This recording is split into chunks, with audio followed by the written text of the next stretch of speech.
Bom dia, turma do nono ano.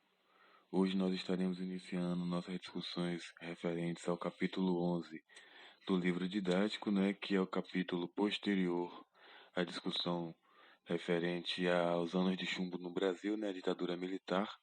A gente fez uma discussão bastante ampla. Na quarta-feira teremos sim uma aula online onde nós estaremos recapitulando essas discussões e tirando as dúvidas que vocês porventura tenham, né? Então, e também iremos corrigir as atividades. Dessa forma, hoje nossa aula introdutória é sobre o fim da Guerra Fria, né, e a queda do regime socialista, mas eu vou alterar um pouco as minhas práticas de ensino, né? Geralmente eu coloco um vídeo na introdutória para que seja discutido essas questões.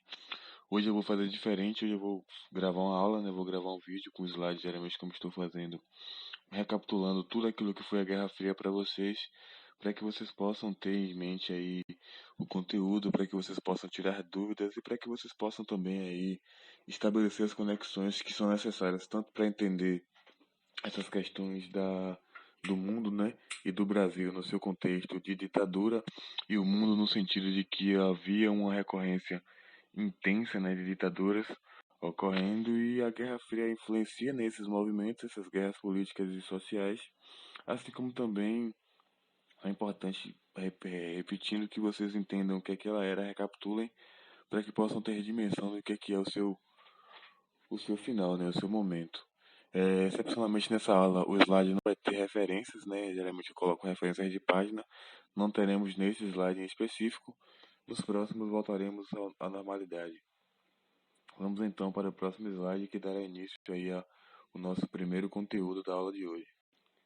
Então, a gente sabe muito bem que arrasada, né, pela Segunda Guerra Mundial, a Europa ela perde grande parte da sua hegemonia, né, que possuía antes do conflito e os Estados Unidos, né, acaba se tornando a grande cabeça do bloco capitalista, né, desses países aí mundiais e a União Soviética acaba formando aí o bloco que poderia fazer frente, né, aos Estados Unidos.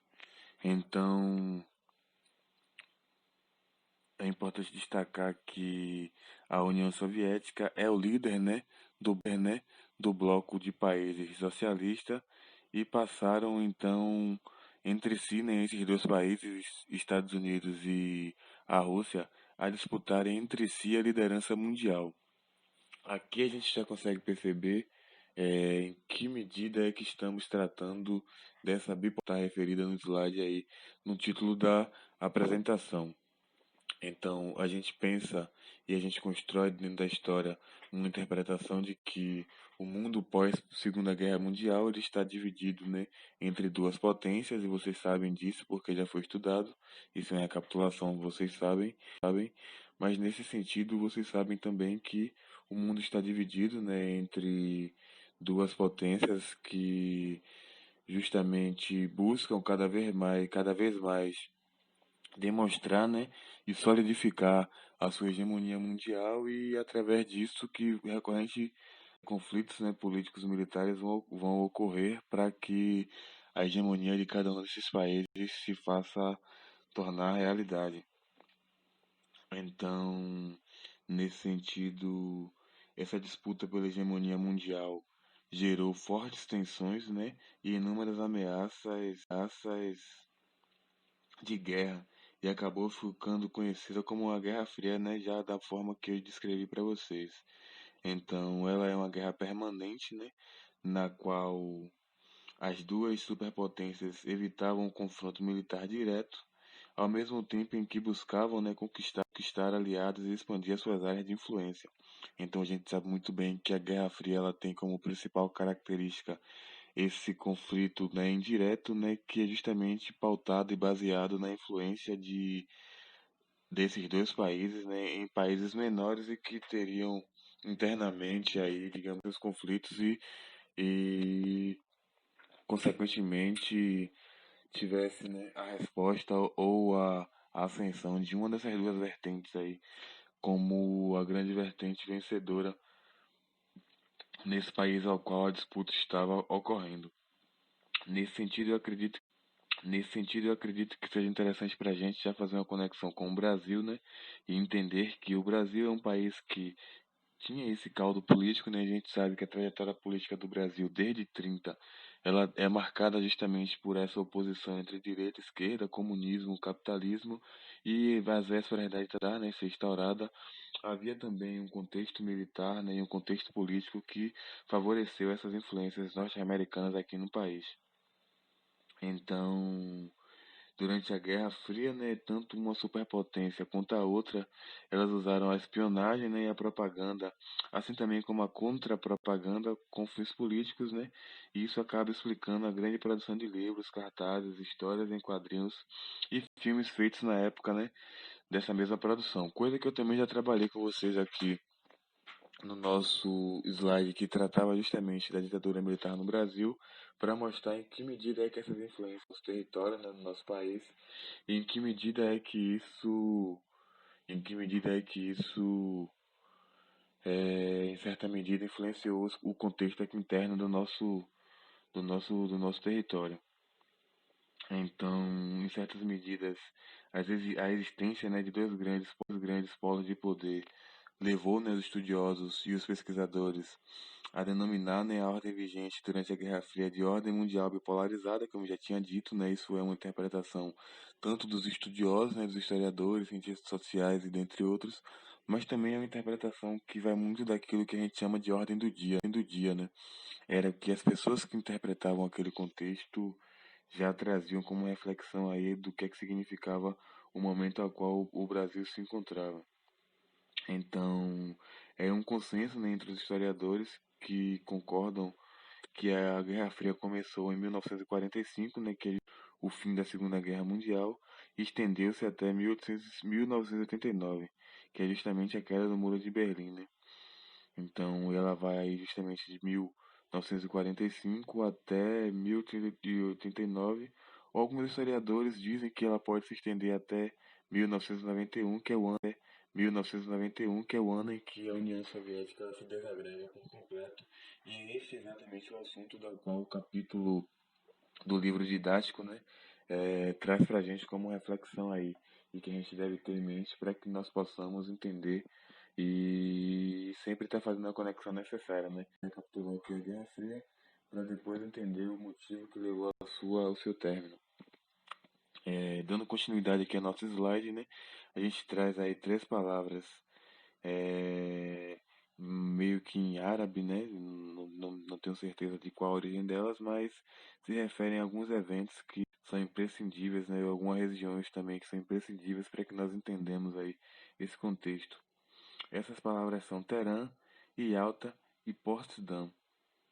Então, a gente sabe também que antes e logo após o término da Segunda Guerra Mundial, né, ocorreram alguns encontros importantes entre chefes desses anos, né, e países vencedores, justamente para poder reorganizar essa nova dinâmica política, né, e econômica mundial, a qual o mundo estaria agora se reorganizando depois da guerra. Então, o primeiro foi a primeira, né, o primeiro desses encontros foi a conferência de Teherã, na verdade, né, que foi realizada lá no Irã. Aí a gente entende mais ou menos o porquê desse nome, né, dessa origem aí do Oriente Médio. E essa conferência ela foi realizada em 1943, né? E aí os aliados selaram um acordo de cooperação e de atuação conjunta para vencer a guerra. Então, é importante destacar esse primeiro encontro aí como o pioneiro nesse contexto aí pós Segunda Guerra Mundial, né? E é importante destacar também que esses eventos ocorreram antes também da própria guerra, né? Esse em específico ocorreu em 1943, ainda nos momentos em que a guerra estava nos seus primórdios aí. E o segundo, né, foi justamente a Conferência de Yalta, né? Que foi lá na União Soviética em fevereiro de 1945 e que também foi marcada pela colaboração, né, entre os três representantes dos países vencedores. Então, a União Soviética ela conseguiu nessa conferência o direito de anexar alguns países bálticos, né, ao seu território, como a Estônia, a Letônia e a Lituânia, assim também como a União Soviética conseguiu garantir a sua influência, né, sobre os países do leste europeu, como a Polônia, a Tchecoslováquia, a Hungria, a Romênia, a Bulgária, ambos, né, libertados do domínio nazista com a ajuda das tropas soviéticas. Aí a gente tem dois desses principais encontros. E por último, né, a gente tem a Conferência de Potsdam, que ocorreu em junho de 1945, né, onde a gente já tinha aí dentro da história a Alemanha já superada, já vencida, e os líderes, né, dos países aliados reuniram-se novamente, desta vez na conferência, né, nessa Conferência de Potsdam, justamente na qual, né, e com o intuito, né, de tomar uma série de medidas, como, por exemplo, a destruição de todos os símbolos e livros nazistas, a cri... Bom, turma, estamos agora, então, adentrando no nosso terceiro slide, né, como eu já tinha dito para vocês, ele irá tratar da Organização das Nações Unidas, e é importante destacar que, refletindo, né, sobre a preocupação com a paz mundial, ocorre o encontro com representantes de 50 países, e esse encontro é conhecido como a Conferência de São Francisco, né, fica nos Estados Unidos da América, e essa conferência ela foi realizada, né, em meados de 1945, e o principal resultado dessa conferência é justamente a por esses países e que foi intitulada como Carta das Nações Unidas. E em 24 de outubro desse mesmo ano, surgia justamente aí, né, a Organização das Nações Unidas com os seguintes objetivos. Então, essa carta, né, é o documento que dela está derivado a criação desse órgão, né, dessa grande organização que tem três objetivos específicos que eu também vou deixar para vocês aí descrito no slide. O primeiro objetivo da ONU é justamente manter a paz, né, e com esse intuito é que ela é criada. É, um outro, um outro objetivo da Organização das Nações Unidas é promover a cooperação internacional, encorajando o respeito aos direitos humanos, né, e também às liberdades fundamentais. E um terceiro objetivo da Organização das Nações Unidas é justamente enfrentar os problemas socioeconômicos, políticos, culturais e humanitários com vista à vida dos povos. Então, se vocês por um acaso se depararem com alguma questão, ou se alguém perguntar para vocês, ou se vocês me perguntarem quais seriam esses três principais objetivos, seriam essas três coisas aí que foram citadas agora: a questão da paz e da segurança internacional, a promoção da cooperação internacional e o enfrentamento a todos os problemas socioeconômicos que os países que fazem parte dessa organização vivenciam. É claro que tudo isso dentro de uma cooperação mútua, né? Da qual já foi apresentada para vocês. Então, um dos seus principais órgãos é o Conselho de Segurança Geral, né? Mas ele também é acompanhado da Assembleia Geral, que também é acompanhada do Secretariado, do Conselho Econômico e Social, como também o Conselho de Tutela, né? E por último, a gente tem também aí um dos principais órgãos, né, da Organização das Nações Unidas, que é a Corte Internacional de Justiça, né, que inclusive é capaz aí de depor candidatos ou já ocupantes de cargos políticos de diversos países do mundo. Para vocês terem ideia, o presidente Bolsonaro ele está sendo aí investigado, né, e pode ser julgado por ter cometido um crime contra a humanidade, né, justamente em ações da qual ele, enquanto figura pública, colocou em risco as pessoas. Enfim, só citei esse exemplo para que vocês possam ter dimensão daquilo que realmente significa, né, e de qual é o poder da Organização das Nações Unidas. Vou deixar para vocês também no slide, como vocês vão ver aí, descrito cada um desses órgãos, né? É claro que eu não vou colocar escrito qual é a função de cada um, porque isso estaria e acabaria colocando informações demais no nosso material, mas eu vou descrever para vocês aqui agora quais são as principais funções, né? E de que maneira que esses cargos não, gente. Desculpa, de que maneira que esses órgãos funcionam. Bom, o Conselho de Segurança é o órgão primordialmente encarregado, né, da manutenção da paz e da segurança internacional, e ele reúne-se com frequência, né, e dedica-se à solução das crises geradas por disputa ou confronto entre dois ou mais países, né. Então suas decisões devem ser acatadas e postas em prática pelos Estados-membros. Ou seja, né, vocês perceberem que esse é o órgão, e na verdade esse é um dos órgãos da ONU, né, responsável justamente por intervir diretamente aí em questões de conflitos, seja eles quais forem os seus motivos.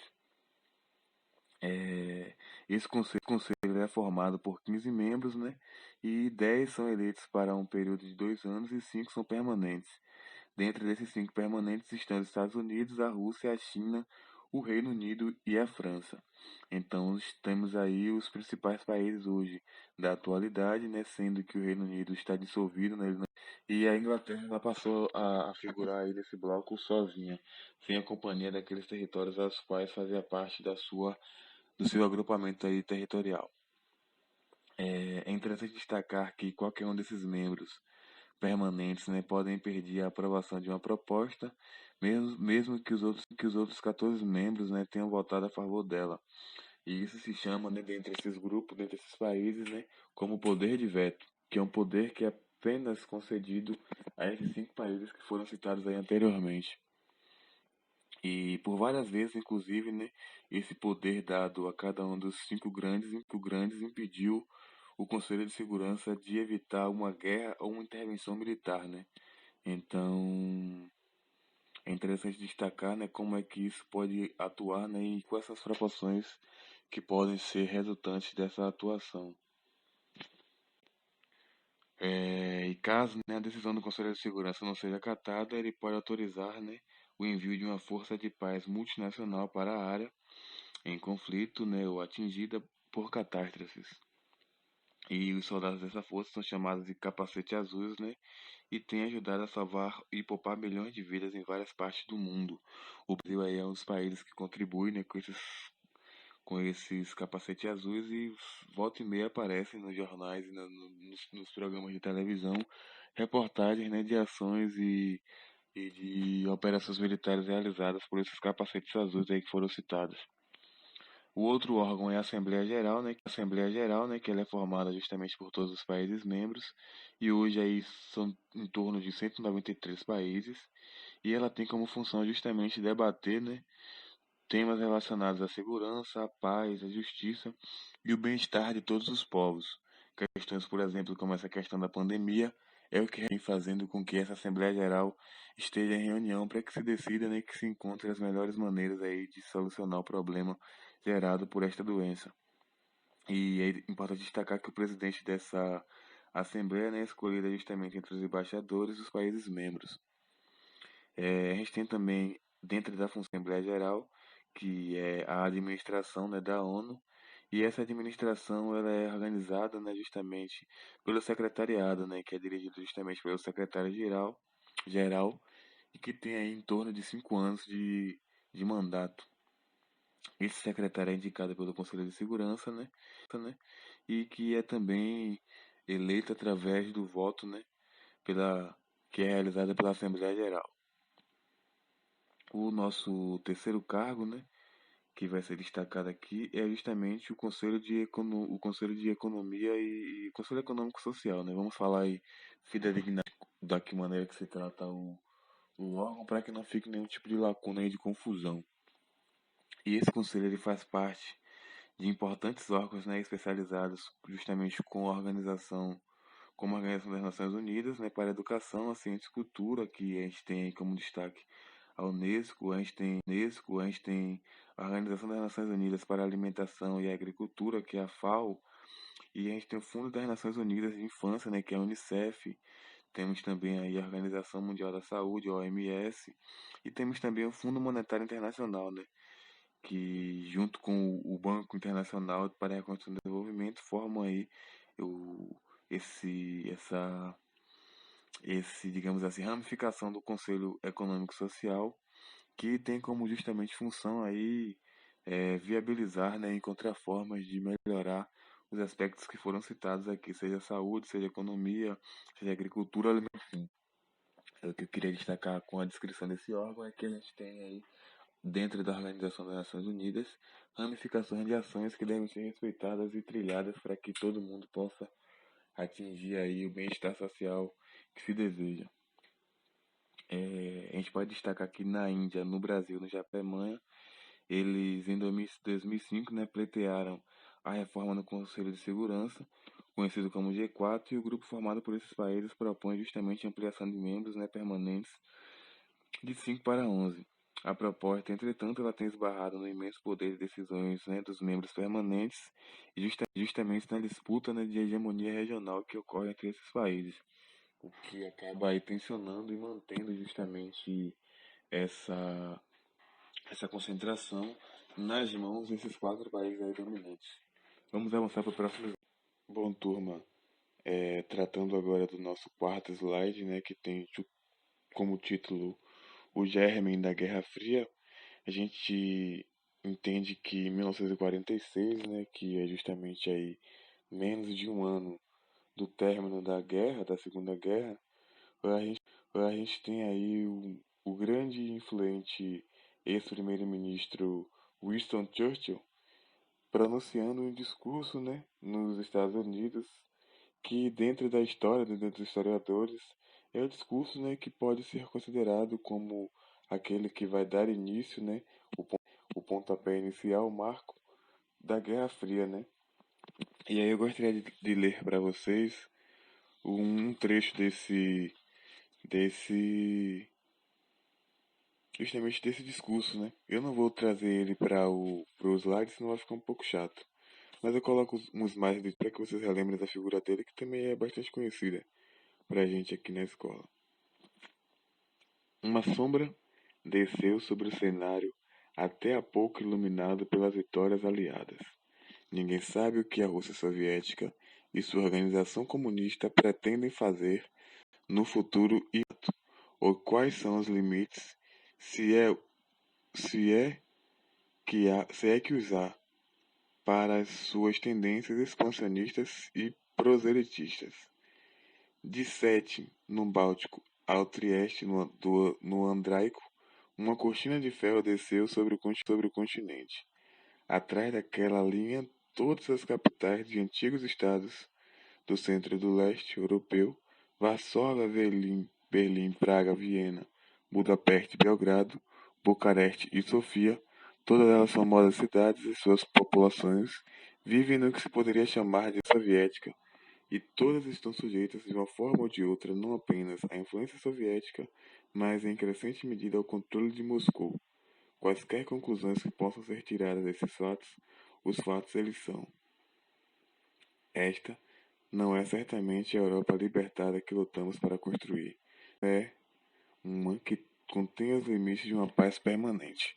Ou seja, em muitas palavras, o Churchill está dizendo que algumas cidades estão sob influência direta de Moscou, né, que é a capital do socialismo na Europa e a capital da União Soviética, e nesse sentido há que se preocupar que, se o objetivo da Segunda Guerra e do seu fim era justamente trazer para a Europa a liberdade e a democracia a qual os Estados Unidos da América trazia como modelo político e social, era necessário, inclusive, né, inibir ou até mesmo destruir tudo aquilo que poderia influenciar ou trazer novamente a Europa para algo que fosse semelhante a o que a Alemanha tinha feito nas suas campanhas militares. É importante destacar que no mesmo discurso, né, o Churchill ele convoca a cruzada contra aquele que ele chamava de perigo vermelho. É importante destacar que o perigo vermelho, né, é justamente uma expressão usada para se referir à crescente influência da União Soviética no mundo e inclusive naquele contexto, né, exatamente nos momentos finais da Segunda Guerra. E nesse sentido, né, a expressão ela acaba contribuindo, né, para o que Churchill vai afirmar, né, justamente nas suas palavras, que uma cortina de ferro, né, dividiu o mundo em dois blocos antagônicos e inconciliáveis. É tudo isso para vocês no início da aula, né, justamente esses dois blocos, né, que polarizam o mundo, né, que bipolarizam o mundo em duas vertentes, e a outra vertente está sendo justamente identificada e está sendo dadas as cartas as quais os aliados, né, vão utilizar contra a União Soviética. E, digamos assim, os Estados Unidos é o grande principal país, né, que vai contrariar e vai de contra, né, sendo um pouco redundante, a tudo aquilo que a União Soviética representava de perigo para o mundo. É importante destacar, ainda falando sobre Churchill, que em 1947, né, ele atende o chamado e o presidente dos Estados Unidos o convoca, né? Na verdade, é o contrário, amigo, eu me equivoquei. Na verdade, o Churchill ele convoca o presidente dos Estados Unidos para um encontro, né, onde o presidente Henry Truman ele compromete-se a enviar homens e armas para ajudar as nações não livres, né, a lutar contra o comunismo. Então, vocês podem perceber que o Churchill, ele mais uma vez, está agindo aí como um grande encabeçador, né, desses movimentos de guerra e de oposição a tudo aquilo que pudesse apresentar para os aliados aí um perigo da sua hegemonia. Esse acontecimento ele é identificado como a doutrina Truman, da qual a gente já estudou também, né? Vocês lembram muito bem que eu falei da doutrina Truman nas nossas aulas relacionadas à ditadura militar no Brasil, e vocês sabem muito bem que essa doutrina ela foi responsável pela influência, né, dos Estados Unidos na a história da América Latina, né? Eu citei aí a questão da do golpe de Estado que foi aplicado em Allende, né, no Chile. A gente falou do próprio Brasil, né, que sofreu seu golpe de Estado com as influências dos Estados Unidos nas suas ações. A gente tem aí o Paraguai, a Bolívia, a Argentina, a América Latina quase por completo sendo influenciada por esse plano, né, o plano Marshall, o plano Truman, na verdade. É importante destacar que no combate a no combate ao comunismo, o governo Truman adota, né, outra estratégia. E ele anuncia, né, justamente em 1947 o Plano Marshall, né, que é justamente um vasto programa de ajuda econômica aos países europeus capitalistas que foram arrasados pela Segunda Guerra Mundial. É claro que eles não estão dando dinheiro assim de graça, não estão sendo bonzinhos. Eles estão emprestando dinheiro a longos juros, né, a grandes juros, para que se pudesse reconstituir os países e que se pudesse manter a longo prazo aí uma política de arrecadação de lucro através de cobrança de juros, né, de taxas e de valores que foram cobrados aí nesse contexto. Então, a gente pode destacar que esses, esses, esses investimentos feitos por parte dos Estados Unidos de maciços empréstimos com juros baixos, né, e de prazos longos foram responsáveis, né, pelo beneficiamento aí de cerca de 16 países europeus, né? O total de empréstimos foi cerca de bilhões de dólares na época. É claro que esse valor tem que ser mensurado aí nos valores atuais, o que não deixa de ser um valor muito alto, né, para um mundo que vivia aí no seu contexto pós-guerra. Então, nesse sentido, né, em resposta ao avanço capitalista, a União Soviética ela acaba criando, né, a agência de informação que se chama de Comifor, que era encarregada justamente de unificar, né, a linha a ser seguida pelos partidos comunistas do mundo todo, né? Então, além disso, sob sua liderança se criou o Comecon, que era o conselho que visava promover o desenvolvimento do bloco socialista. Então, é importante destacar que não é só de iniciativas do bloco capitalista que vive a Guerra Fria, a União Soviética ela também adota estratégias que vão aí parecer bastante, né, com o que o bloco capitalista faz. Como vocês vão ver no slide que está sendo descrito aí para vocês. Vamos avançar para a nossa próxima discussão, que diz respeito à Alemanha dividida, né? Vamos lá então. Então, turma, nesse nosso penúltimo, né, slide da aula de hoje, que eu acredito que seja um pouco mais curto, né, a sua apresentação, a gente vai tratar justamente daquela divisão que foi feita lá no começo da aula da Alemanha, que ficou aí subdividida entre 4 regiões ou 5, das quais eram responsáveis os países vencedores da Segunda Guerra Mundial. E esse foi um dos momentos mais conturbados, né, da Guerra Fria, justamente porque é nele que encontra-se também um outro momento importantíssimo, que foi justamente o episódio que ficou com o bloqueio de Berlim, né, que ocorreu durante junho de 1948 e maio de 1949, e esse bloqueio, né, proporciona uma reação crescente justamente da autonomia dos cidadãos alemães do Ocidente, e justamente a União Soviética de Stalin bloqueou todos os acessos rodoviários e ferroviários ao Berlim Ocidental, né? Então, assim, os trens e ônibus ficavam impedidos de transportar alimentos, carvão e outros artigos essenciais aos mais de 2 bilhões de alemães que habitavam aquela outra parte da cidade, né? Então, deve-se que Berlim ela foi tomada por esses dois grupos, né? Um de alemães do Ocidente e outro de alemães que estão justamente no lado oposto, né? Que está ordenado por Berlim. E assim, para surpresa de Stalin, ocorre que os estadunidenses, ingleses e franceses acabam respondendo a esse bloqueio, montando uma ponte aérea e abastecendo Berlim Ocidental com toneladas de alimentos e carvão, né, diariamente através de voos. Então, dessa forma, Stalin foi obrigado a recuar, né, e suspender o bloqueio. E esse episódio ele foi amplamente, né, explorado pela propaganda ocidental, né, o que acabou aí atraindo a simpatia de muitos no mundo todo, inclusive de boa parte dos alemães. Afinal, eles eram os que mais tinham motivos para isso, né? É importante destacar que os desdobramentos da crise gerada foi justamente a criação de duas Alemanhas, né? Uma a que era a República da Alemanha de regime capitalista, com a divisão e, na verdade, com a sua capital em Bonn, que ficava na Alemanha Ocidental. Eu vou disponibilizar isso para vocês em mapa. E outra, a República Democrática Alemã, de regime socialista, né, que tinha como capital justamente aí a Berlim Oriental, né, a Berlim Oriental ou a Alemanha Oriental. A cidade de Berlim ela também acaba ficando dividida em duas, né, porque ela vai ser dividida no meio, mas já nas décadas seguintes, né, por meio de investimentos maciços, os Estados Unidos ajudaram, né, a transformar a Berlim Ocidental numa cidade bastante próspera, né, e ela acabou se tornando aí uma vitrine do capitalismo. E diante disso, né, a propaganda capitalista que era trabalhada, né, e especializada justamente na formação de cientistas e jovens, né, começaram a fugir, né, do lado. Na verdade, é importante destacar que jovens, né, cientistas do lado da Berlim Oriental começaram a fugir, né, para o lado da Berlim Ocidental, onde o capitalismo vigorava e era bastante lucrativo.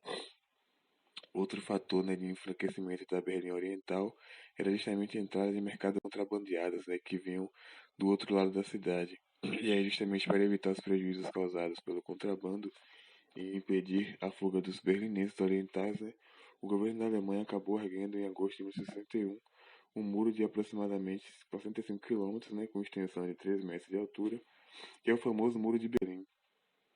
E aí tornou o documento mais visível da Guerra Fria na Europa, né?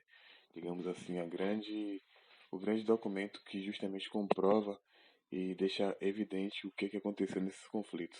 Bom, eu vou encerrar na sala de hoje por aqui, até porque eu vou passar algumas atividades do livro didático, das quais vocês vão ter que ler, né, para poder realizar. Então vocês terão um tempo da aula aí, que é um tempo bastante extenso, para poder responder.